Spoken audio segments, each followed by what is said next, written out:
Azad visa থেকে সাবধান। Azad visa বলে কোনো ভিসা নাই। যারা সৌদি আরবে যেতে চান এই ভিডিওটি তাদের জন্য। আমার আসসালামু আলাইকুম, আমার শুভাকাঙ্ক্ষী এবং ফলোয়াররা, যারা আপনারা এই আজাদ ভিসা সম্বন্ধে আমাকে জানতে চেয়েছেন এবং যারা আজাদ ভিসার জন্য চিন্তা করছেন যে বাংলাদেশ থেকে সৌদি আরব যাবেন আজাদ ভিসা নিয়ে, আমি তাদের জন্যেই এই ভিডিওটি তৈরি করছি। যে আজাদ ভিসা বলে কোনো সরকারি ভিসা নাই, এই জিনিসটা আপনাদের মাথায় রাখতে হবে।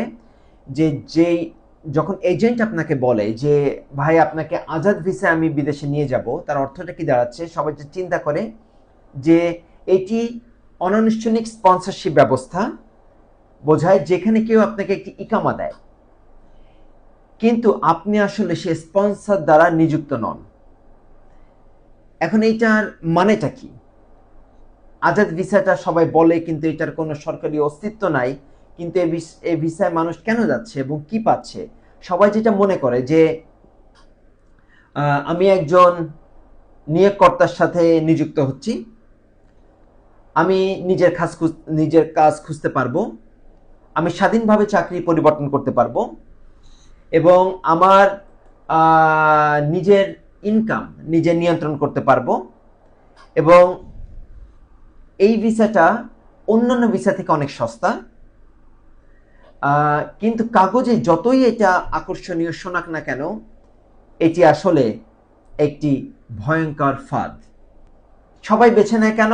সবাই বেছে নেয় কারণ এটা হলো সহজ, কম দাম এবং তারা এর প্রবলেমগুলো বোঝে না, এই জন্য তারা এই ভিসায় সৌদি আরবে যেয়ে থাকে। বাস্তবতাটা কি? বাস্তবতা হলো এইটা বৈধ নয়, এইটা আপনাকে মাথায় রাখতে হবে। সৌদি আইন অনুসারে আপনাকে কেবল আপনার নিবন্ধিত স্পন্সরের জন্যই কাজ করতে হবে। এই ভিসাতে আসলে আপনার কোনো শ্রম সুরক্ষা নাই, কোনো আপনাকে কেউ প্রোটেকশন দিতে পারবে না, আপনাকে কেউ রক্ষা করতে পারবে না। আপনার স্পন্সর যে কোনো সময় আপনার ইকামা বাতিল করতে পারে। আপনি শ্রম অধিদপ্তরে আপনি কোনো ক্লেম করতে পারবেন না, অথবা আপনি অভিযোগ করতে পারবেন না। আপনার জরিমানার অনেক টাকা জরিমানা এবং জেলের ঝুঁকি থাকে। পুলিশ তল্লাশির সবসময় আপনি সম্মুখীন হবেন। চিকিৎসা বীমা এবং ব্যাংকিং, এই দুইটাই আপনার জন্য অনেক কঠিন হয়ে পড়বে। আর যদি স্পন্সর নিখোঁজ হয়, আপনি আটকে গেলেন। যদি আমি ইজিভাবে বলি যে আপনার কোনো এখানে আইনি সুরক্ষা নাই, এইটা এমন একটা জাল, যে জালে আপনি যদি পা দেন তাহলে আপনি একটা বিশাল ফাঁদে আটকে যাচ্ছেন।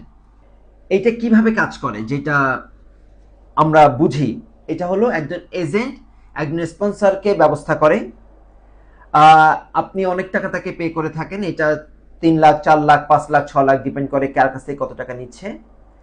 আপনাকে একটা ইকামা দেয়, আপনি নিজে নিজে কাজ খুঁজে নিতে হবে। প্রতি বছর আপনি নবায়নের টাকা দিবেন।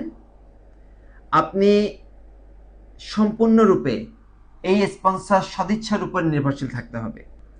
এখন আপনার এই ভিসাটা নেওয়ার আগে কি কি জানা দরকার, আর এই ধরনের ভিসা নেওয়ার আগে অথবা ফাঁদে পড়ার আগে কি কি আপনার জানা দরকার?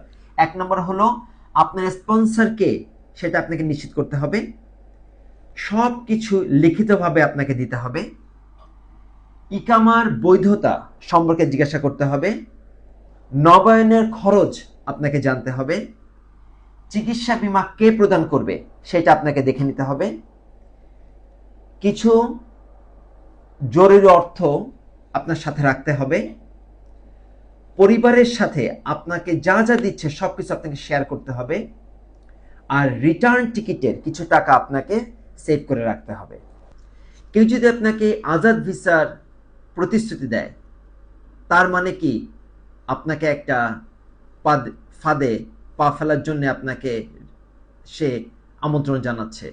তো এই আজাদ ভিসা থেকে সেফ থাকবেন। এটি একটি, যদি আপনার লক্ষ্য হয় দীর্ঘমেয়াদী একটা স্থিতিশীলতা এবং ওখানে যে আপনি লম্বা সময় কাজ করতে চান, তবে আজাদ ভিসায় যাবেন না।